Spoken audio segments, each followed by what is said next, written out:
This story is titled, Parents Didn't Notice That I Moved to Another State.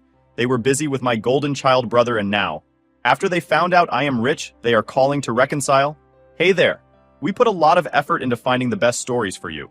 If you're enjoying them and want to help us out, don't forget to hit that subscribe button. It really supports our channel. Now let's start the video. OP starts by saying, Hey, Reddit. I've been lurking here for a while, reading other people's stories about their messed up families, and I finally decided to share mine. I don't know if anyone's going to read this, but honestly, just typing it out feels like a relief. Let me start from the beginning. My name's Ethan, and if I had to describe my family dynamic in one word, it'd be lopsided. Growing up, my parents, Mark and Linda, didn't just have favorites, they had a favorite. My younger brother Ryan was the golden child. He was their pride and joy, the one they doted on, praised, and supported in every possible way. And me? I was the invisible one. The kid who got just enough attention to keep me alive, but not enough to feel like I mattered. Ryan was one of those kids everyone loved to be around. He had that magnetic energy, always smiling, always talking, always charming people. From the moment he could walk, my parents acted like he was some kind of miracle. I, on the other hand, was quieter and more reserved. I liked books, drawing, and tinkering with little projects in my room. I wasn't the type of kid who lit up a room, and I guess that made me less interesting to them. The favoritism started small. When we were little, Ryan got more toys than I did. At first, I thought maybe it was because he was younger and my parents were trying to make him happy. But as we got older, it became clear that this wasn't about his age. It was about him being their star, and me being, well, the other kid. Birthdays were a perfect example. For Ryan's birthdays, my parents went all out. Big parties, expensive gifts, the whole 9 yards. For mine, it was usually just a cake and a happy birthday before they went back to talking about Ryan's latest achievements. One year, I remember asking for a new art set. Instead, they got me a pack of pens from the dollar store. Meanwhile, Ryan got a brand new bike for his birthday that same year. But it wasn't just material things. The emotional neglect hurt even more. When I got straight A's on my report card in middle school, I was so proud. I thought, maybe this will get their attention. I showed my mom, hoping for at least a good job, Ethan. Instead, she glanced at it and said, That's nice, before turning to gush over Ryan's latest basketball game. He wasn't even good at basketball, but somehow, his 2 points in a middle school game were more exciting than my academic achievements. That kind of thing happened all the time. If Ryan had an interest, my parents were all in. They bought him gear, signed him up for lessons, cheered him on at every game. But when I showed interest in something, it was like pulling teeth to get them to care. Once, I told them I wanted to start a small online shop to sell handmade crafts. I'd been saving up for months and needed a little extra money to buy supplies. My dad laughed and said, You don't need to waste your time on that. Focus on something practical. Then, a few months later, Ryan announced he wanted to start a fitness gear brand. My parents immediately opened their wallets. They helped him buy equipment, paid for a professional website, and even hired a graphic designer to create his logo. I remember sitting there watching all this unfold and thinking, why does he get everything handed to him while I have to fight for scraps? By the time I hit high school, I had learned to stop expecting anything from them. Ryan was their world, and I was just the guy who lived in the same house. They were so focused on making sure Ryan succeeded that they didn't notice I was slowly pulling away. Ryan, of course, loved being the center of attention. He had this smug attitude, like he knew he was the favorite and enjoyed rubbing it in my face. If I got a new pair of shoes, he'd laugh and say, Finally upgrading from those hand-me-downs? If I tried to join a conversation at the dinner table, he'd interrupt and steer the topic back to himself. It wasn't just annoying, it was humiliating. I felt like I didn't belong in my own family. My parents encouraged Ryan's behavior by never calling him out. If I complained, they'd say I was being too sensitive or that Ryan was just joking. One incident stands out in my memory. It was during my senior year of high school, and I had entered a regional competition for small business ideas. I spent weeks preparing my pitch, designing prototypes, and perfecting my presentation. When I won first place, I came home bursting with excitement. I told my parents, thinking maybe, just maybe, they'd finally be proud of me. My dad's response? That's nice, but have you seen Ryan's new logo? It's so professional looking. My mom didn't even look up from her phone. I went to my room that night and cried, not because I wanted their approval anymore, but because I realized I'd never get it. That was the moment I decided I needed to get out. I couldn't keep living in a house where I was constantly overlooked and undervalued. I started making plans to leave as soon as I graduated. But of course, leaving wasn't going to be easy. My parents had sunk so much money into Ryan's business that there wasn't much left for me. When I told them I wanted to move out and focus on my own small business, they shut me down immediately. My dad said, "We can't spread ourselves too thin. Ryan's business is the future of this family." It was like a slap in the face. They didn't even consider my dreams or ambitions because they were too busy propping up Ryan. That's when I realized I couldn't rely on them. If I wanted a better life, I'd have to build it myself, without their help. So, that's exactly what I did. After the disaster of my high school years and my parents' blatant favoritism, I knew I couldn't stick around much longer. What little faith I had left in them vanished when they poured thousands into Ryan's half-baked business idea while outright dismissing mine. That was the final straw. I decided I wouldn't wait for anyone to hand me an opportunity. I'd make one for myself. But here's the thing. When you've been ignored and underestimated your whole life, you learn to keep your plans quiet. I wasn't about to announce to my parents that I was working on my own business. Not when they were so dismissive of me. So I went underground. My first step was saving every penny I could.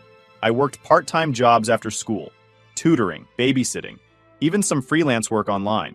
I'd lie to my parents and say I was volunteering at the library or studying at a friend's house. They didn't ask many questions, probably because they were too busy hovering over Ryan's every move. With the money I saved, I started teaching myself the basics of running a business.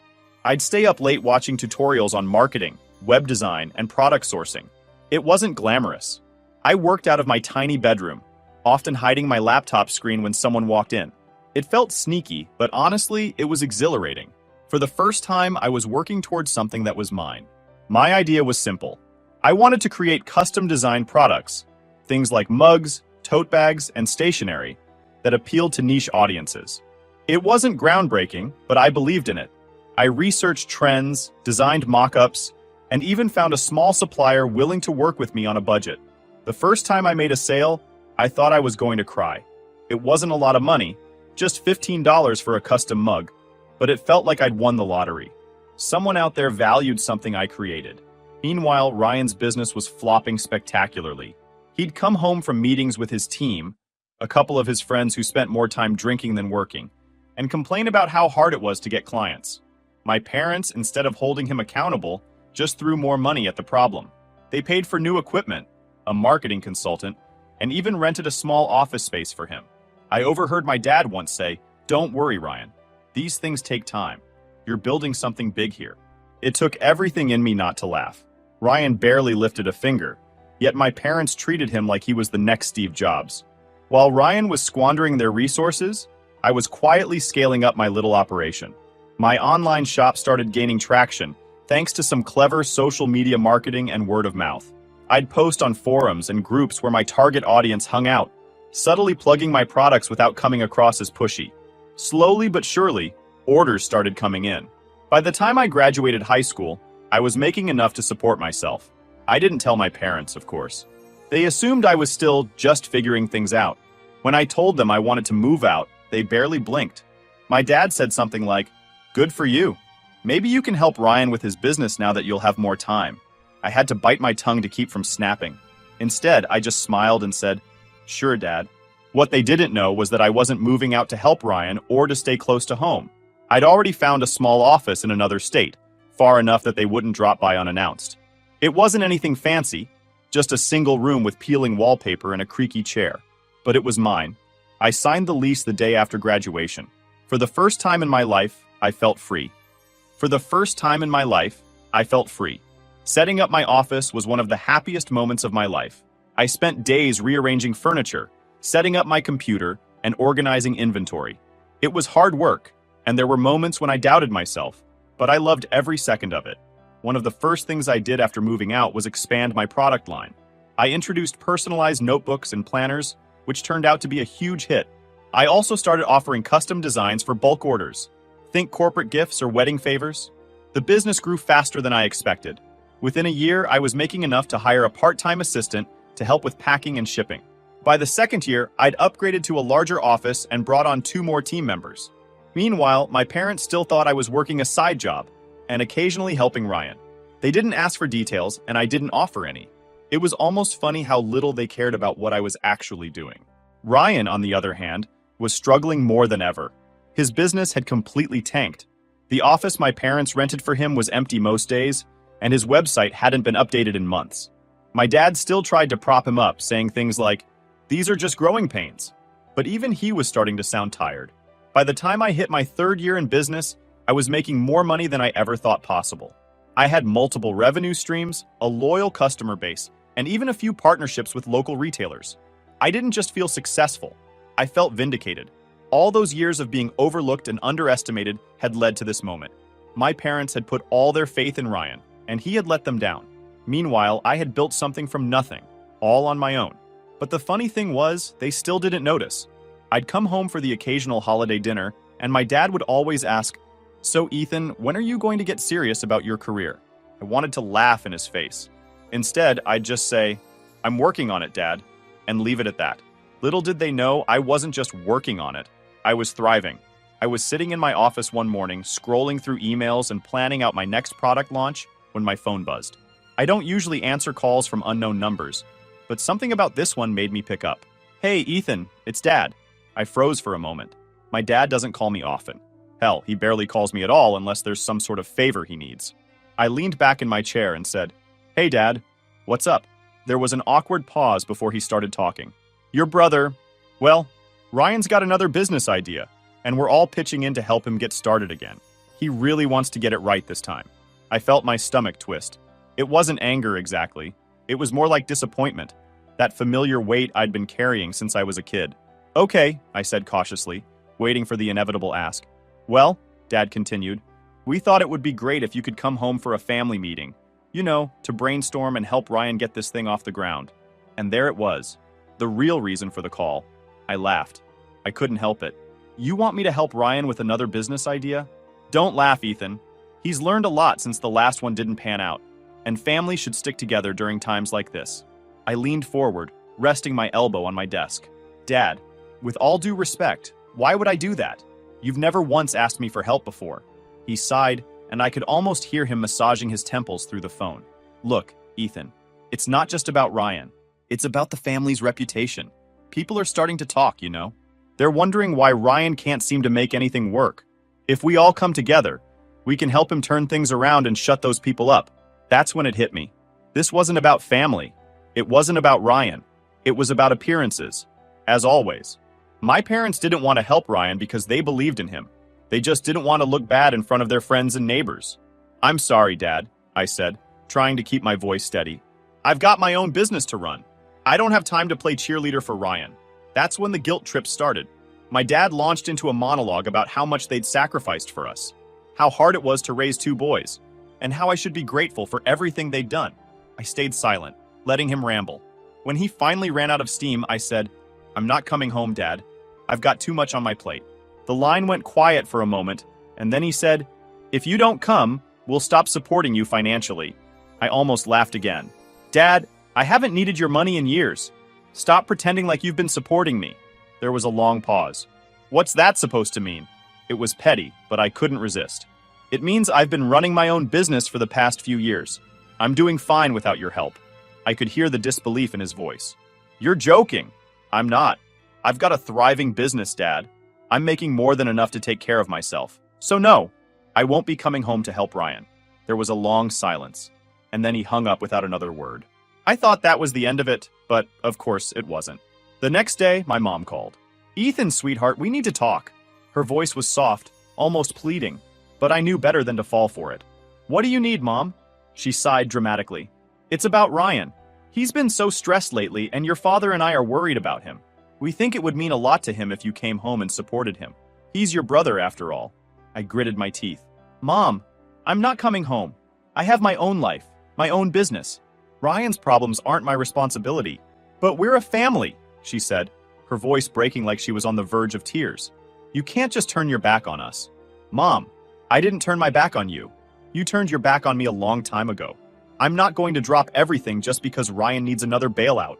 She sniffled, but I didn't feel an ounce of sympathy. For years, I'd craved their approval, their attention, their support. Now that I didn't need any of those things, they suddenly wanted me to play the role of the perfect son. "Ethan," she said, her voice steadier now, "we just want what's best for everyone. Can't you see that?" "No, Mom," I said firmly. You want what's best for Ryan. You always have. I'm done being second place in this family. I hung up before she could respond. Over the next week, the calls kept coming. My dad left angry voicemails, accusing me of being selfish and ungrateful.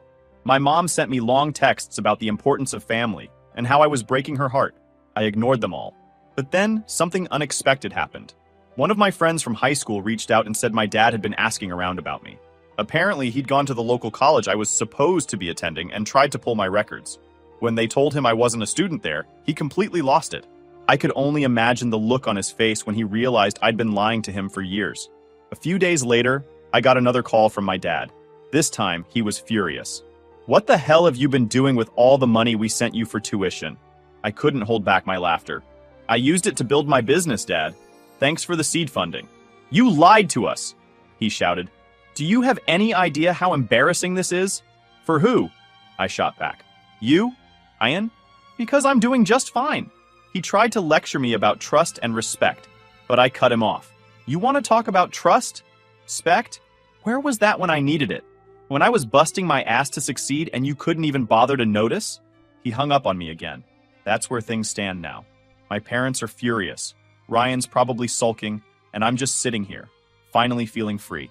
I thought the chaos would die down after I dropped the truth bomb on my dad about my business and my independence. But I was wrong. If anything, it stirred up a bigger storm. A few days after the phone call, my mom showed up at my office. Yes, she showed up, unannounced and uninvited. It was late in the afternoon, and I was wrapping up a meeting with one of my team members when the receptionist poked her head into my office and said, Ethan, there's a woman here asking for you. She says she's your mom?" I was stunned for a second. My mom had never taken any real interest in my life, so to have her standing outside my office was surreal. I told the receptionist to let her in, mostly because I didn't want her making a scene in the lobby. Mom walked in, looking around like she couldn't believe what she was seeing. "This is nice," she said, her voice laced with surprise. "Thanks," I said flatly, not bothering to mask my annoyance. "What are you doing here, Mom?" She sighed dramatically, like this was all some big inconvenience for her. "I wanted to talk to you face to face. You've been avoiding my calls, and your father and I are worried about you." I leaned back in my chair, crossing my arms. "You're worried about me? Since when?" "Don't be like that, Ethan," she said, her tone shifting to one of forced sweetness. "We're family. Families argue sometimes, but we need to stick together." I could feel my patience thinning. "Is that why you're here? To guilt trip me into coming home and playing happy family?" Her face fell for a moment, but she quickly recovered. "No, I'm here because we want to make things right. Your father and I talked about it, and we realized we might have been too focused on Ryan over the years. We want to make up for it." I didn't believe her for a second. Make up for it? How exactly? By pretending the last 20-something years didn't happen? Her eyes darted around the room, avoiding my gaze. We want to support you now, Ethan. You've obviously done well for yourself, and we're proud of you." I scoffed. "Proud? Mom, you didn't even know what I was doing until a week ago. You didn't care when I needed you, and now you suddenly want to act like supportive parents? Why? Because Ryan's business failed, and you need someone to bail you out?" Her face flushed red. "That's not fair. We've always cared about you." "Stop!" I interrupted, my voice sharp. "Let's not rewrite history. You came here because you're desperate, not because you care. So why don't you drop the act and tell me what you really want?" She hesitated, her hands fidgeting with the strap of her purse. Finally, she said, "Your father and I are in a bit of a financial bind. Ryan's last venture cost us more than we expected, and, well, we were hoping you could lend us some money to get back on our feet." I laughed bitterly. "Of course. It always comes back to money." "It's not just about money," she said quickly. "We want to rebuild our relationship with you too. This could be a fresh start for all of us." I stared at her, trying to decide if she actually believed what she was saying, or if she was just trying to manipulate me. "You spent years ignoring me, dismissing me, and now you want a fresh start because you're broke? That's not how this works, Mom. I'm not your safety net." Her expression hardened. "Ethan, we're your parents. We've done so much for you over the years." "No, you did so much for Ryan," I snapped. "Don't sit here and pretend you were some kind of supportive parents when you couldn't even bother to ask how I was doing most of the time. I don't owe you anything." She stood up abruptly, her chair scraping against the floor. "You're being selfish. We're still your family, whether you like it or not. And you were my family. But you treated me like I didn't exist," I shot back. "Now, if you don't mind, I have work to do." She left without another word, slamming the door behind her. I thought that was the end of it. But of course, my parents weren't done. A few days later, I got another surprise visitor. Ryan. He showed up at my office looking like a mess, unshaven, disheveled, and desperate. I almost didn't recognize him. "Ethan," he said as he walked in. "Can we talk?" I sighed, leaning against my desk. "What do you want, Ryan?" He sat down heavily, running a hand through his hair. "Look, man, I know things haven't been great between us, but I really need your help right now." I raised an eyebrow. "You need my help? That's a first." He flinched but pressed on.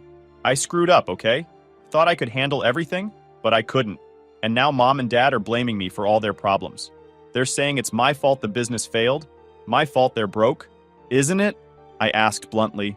He looked at me, hurt, flashing in his eyes. "I didn't mean for things to turn out this way. I thought I could make them proud, you know? But now, they're turning on me, and I don't know what to do." I folded my arms, staring at him. "So you came to me because what? You think I can fix everything?" "I don't know," he admitted, his voice breaking. I need someone to have my back. Please, Ethan." I shook my head. "You've got some nerve coming to me after everything. You bullied me, Ryan. You treated me like crap while Mom and Dad cheered you on. And now you want me to save you?" "I'm sorry," he said quietly. "I was an idiot back then. I didn't realize how much I was hurting you." "Too little, too late," I said firmly. "I've moved on, Ryan. I built a life for myself without any of you. I'm not going to let you drag me back into the mess you created." He sat there for a moment, his shoulders slumped before standing up. "I guess I deserve that," he said. "But for what it's worth, I really am sorry." I didn't say anything as he walked out the door. Since then, I haven't heard from any of them. My phone's been blissfully silent, and I've been focusing on my business and my life. For the first time in years, I feel like I'm in control. I thought I'd seen it all after my parents and Ryan tried to guilt-trip me into helping them. I thought I could finally put all their drama behind me and move forward with my life. But life, as it turns out, has a funny way of throwing one last curveball when you least expect it. About a month after Ryan's desperate visit, I got a letter in the mail. Not an email, not a text, an actual letter. I can't remember the last time anyone had written to me, so I was intrigued enough to open it. The handwriting was familiar. My mom's. The letter was long, rambling, and honestly hard to read in some places because of the smudges where tears had clearly hit the page. She started with the usual, how she and my dad missed me, how they regretted everything that had happened, and how much they loved me. But then it took a turn. Apparently, things at home had gotten even worse. The house they'd lived in for decades was gone. My parents had over-leveraged everything they had to fund Ryan's businesses. And when the last one failed, they couldn't keep up with the mortgage payments. They'd been evicted a few weeks ago and were now living in a tiny apartment on the outskirts of town. Ryan, the golden child, had cut and run. He'd taken what little money he had left and moved in with a friend 2 states over. He wasn't answering their calls, and my parents were furious. My mom wrote that she couldn't believe Ryan would abandon them after everything they'd done for him. It was ironic, really. They had spent their entire lives bending over backward for Ryan, showering him with love, support, and resources, only for him to leave them high and dry when things got tough. Meanwhile, the son they'd ignored, the one they dismissed as too sensitive or not ambitious enough, was the only one still standing. The letter ended with a plea. My mom begged me to come back, to forgive them, and to help them rebuild their lives. She said they didn't have anyone else to turn to, that they'd learned their lesson, and wanted to make things right. I put the letter down and sat in silence for a long time. Part of me wanted to believe her. Part of me wanted to be the bigger person, to go back and try to fix what was left of our family. After all, they were still my parents. And despite everything they'd done, or hadn't done, I couldn't completely shut off the part of me that craved their love and acceptance. But then I thought about all the years I spent waiting for them to care about me. All the birthdays and holidays where I was an afterthought. All the times they made it clear that Ryan was their priority, and I was just the background character in their perfect little family narrative. I couldn't go back. A few weeks after I got the letter, I heard from my aunt, the only extended family member I still kept in touch with. She called me out of the blue, her voice low and hesitant. "Ethan, I don't know if you've heard, but your parents are in real trouble." "I figured," I said, not bothering to hide my lack of sympathy. "They lost the house," she continued. "But it's worse than that. Mark, your dad, he had a big argument with one of his old clients, and it's blown up into a lawsuit. They're being sued for damages, and if they lose, they'll have nothing left." I rubbed my temples. "What do you want me to do about it?" She hesitated. "I'm not saying you owe them anything, Ethan. God knows they've treated you terribly. But they're your parents. I just thought you should know. I thanked her for letting me know and hung up. That night, I couldn't stop thinking about everything. My parents had made so many bad decisions, so many mistakes, but at the end of the day, they were still human. Flawed, selfish, and short-sighted. Sure, but human nonetheless. I wasn't going to swoop in and save them.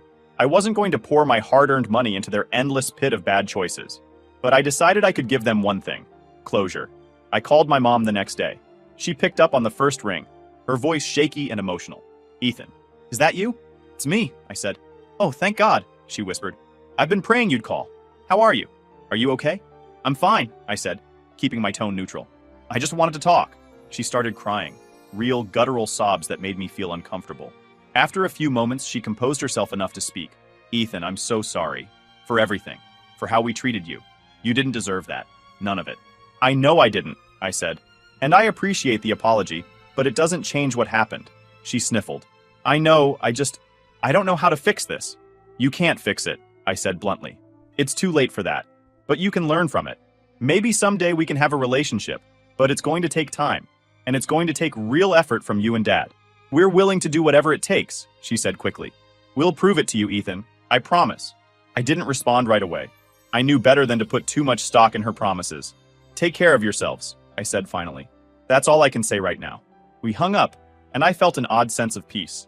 For the first time in my life, I felt like I was in control of my relationship with my family. Final update. Hey Reddit, it's me again. I know I said I was done with my parents and their drama, but life has a way of complicating things. I've been sitting with everything for the past few months, and I realized something. No matter how much they've hurt me, they're still my parents. That doesn't mean I'm forgiving everything overnight, or pretending it didn't happen. It just means that I couldn't shake the thought of them struggling, homeless, and hopeless. As much as I wanted to stay detached, the idea of walking away entirely started to feel wrong. So, after a lot of internal debate, I decided to step in, not to fix their lives, but to give them a fighting chance to fix it themselves. I made one thing clear to myself. This wasn't about being the hero or proving a point. This was about setting boundaries and doing what I felt was right. A few days ago, I drove to the tiny apartment my parents had moved into after losing the house. I hadn't told them I was coming, and I wasn't sure what to expect. When I knocked on the door, my mom answered. She looked older than I remembered, more worn down. Her eyes widened when she saw me. "Ethan," she whispered, "you came." "Yeah," I said, stepping inside. The apartment was small, cluttered, and depressing. My dad was sitting on the couch, flipping through a stack of papers. He looked up when he heard my voice. "Ethan," he said gruffly, standing up. "What are you doing here?" I looked between the two of them and took a deep breath. "I'm here because I've been thinking about everything, and I've decided I want to help. Not because I owe you anything, but because I want to." My dad's face twisted in confusion, while my mom's eyes filled with tears. "Ethan, you don't have to do this," she said. "We don't deserve it." "You're right," I said bluntly. "You don't, but that's not the point. I'm not here to rehash the past. I'm here to give you a chance to get back on your feet. That's it. No strings attached, no guilt trips. Just a chance." My dad sat back down heavily, running a hand through his hair. "How?" he asked after a long silence.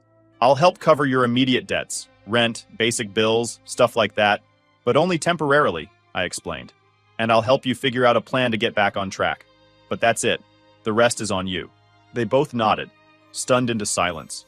Over the next few days, I sat down with them and went through their finances. It was worse than I thought. They were drowning in credit card debt, overdue bills, and the fallout from my dad's lawsuit. Ryan's failed businesses had left them with nothing but broken promises and unpaid loans. I helped them set up a budget, arranged for some of their smaller debts to be consolidated, and even paid a couple of urgent bills to keep the lights on. It wasn't easy seeing how far they'd fallen, but I kept reminding myself that this was a temporary arrangement. There were a few tense moments, of course. My dad had a hard time swallowing his pride, and my mom kept trying to apologize for everything.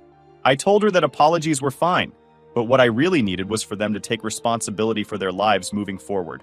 "This is the last time I'm doing this," I said firmly. "After this, you're on your own." They both nodded, and for once, I believed they understood.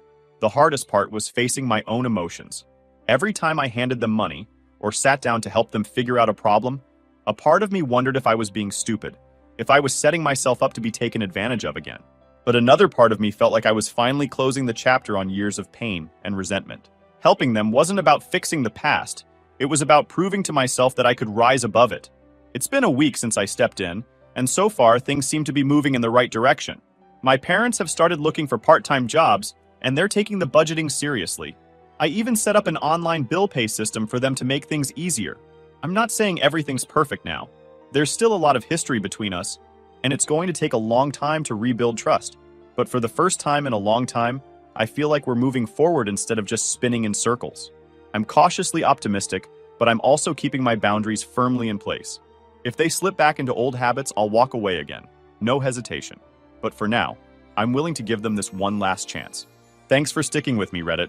I'll let you know how it goes. Fingers crossed.